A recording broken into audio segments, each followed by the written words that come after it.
au député Aurélien Taché pour son invitation. Mais en réalité, ce n'était pas moi qui était prévu.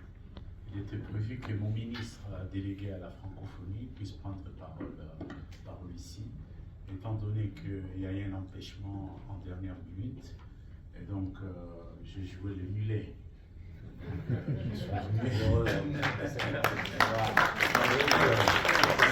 Je salue Leslie Kazali qui avait prévu de venir et qui a été appelé sur notre mission. Voilà. Et donc, les thèmes des séjours qui s'articulent autour du levier, le français, un levier pour la paix dans un contexte international menaçant. Les mots n'ont pas été choisis au hasard. Le contexte international est menaçant. Nous avons aujourd'hui 3 foyers ardents que vous connaissez tous, que nous pouvons partager. Il y a la guerre en Russie avec l'Ukraine. Vous avez la guerre en RDC. Vous avez la guerre aujourd'hui entre Israël et l'Iran. Et tout ça met en branle une géopolitique qui se révèle de plus en plus menaçante. Et donc, nous faisons partie de ce foyer, de ce 3e foyer. La RDC, c'est 30 ans de guerre récurrente. J'étais très touché lorsque ma distinguée collègue ici du Maroc, à côté de moi, a évoqué la présence du Maroc dans la plupart des opérations pour remettre la paix.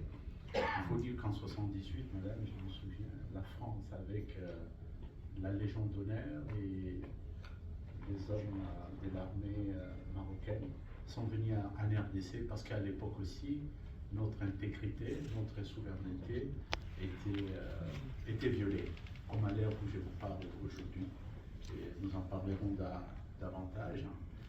Et la France était venue à cette année-là, 1978, la France est revenue encore en tant que pays francophone. Je prends les choses de celui-là. En 2003-2004, parce qu'il y a eu encore des événements qui ont participé à violer notre souveraineté.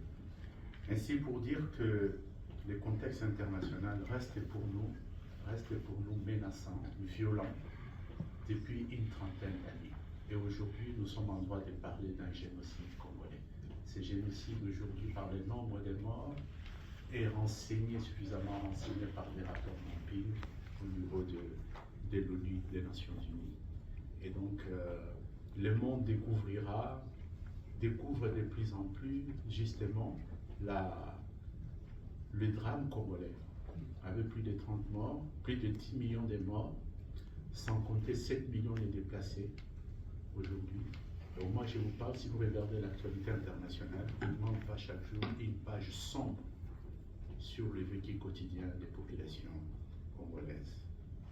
En revenant au français, plutôt à la francophonie, puisque tout à l'heure, j'étais obnubilé par la présentation du député Mélenchon, qui nous a fait un développement extraordinaire. Elle a fait l'exégèse de la francophonie. Et en parlant de cette francophonie, il a dit, les propos qui ont été rappelés ici, c'est notre langue parce que nous la parlons. J'y revendique le français parce que c'est la langue que je parle. Et il a bien dit, une langue en partage, une langue en part, dont vous parlez, c'est votre langue. Et cette francophonie a eu quand même une genèse. Et je voudrais vous dire ici que convaincu justement de la portée, convaincu de la portée du dialogue des civilisations, du dialogue des nations, de la nécessité de cela, le président Léopold Sédar Senghor disait ceci: dans les décombres du colonialisme, nous avons trouvé cet outil merveilleux, la langue française.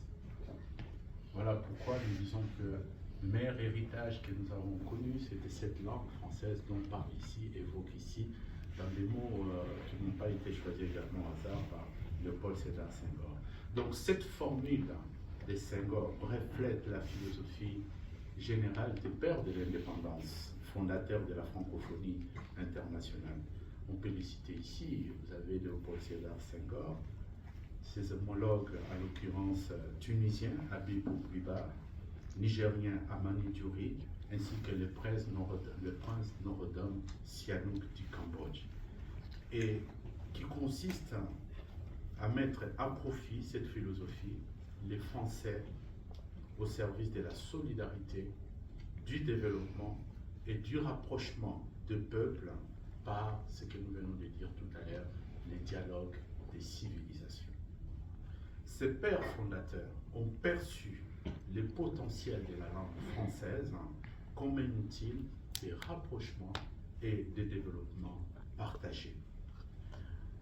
Un processus qui a débuté sur la signature à Niamey le 20 mars 1970 par les représentants de 21 États et gouvernements, de la Convention portant création de l'Agence de coopération culturelle et technique, ce qu'on appelait la CCT, une organisation intergouvernementale fondée autour du partage d'une langue commune, les Français.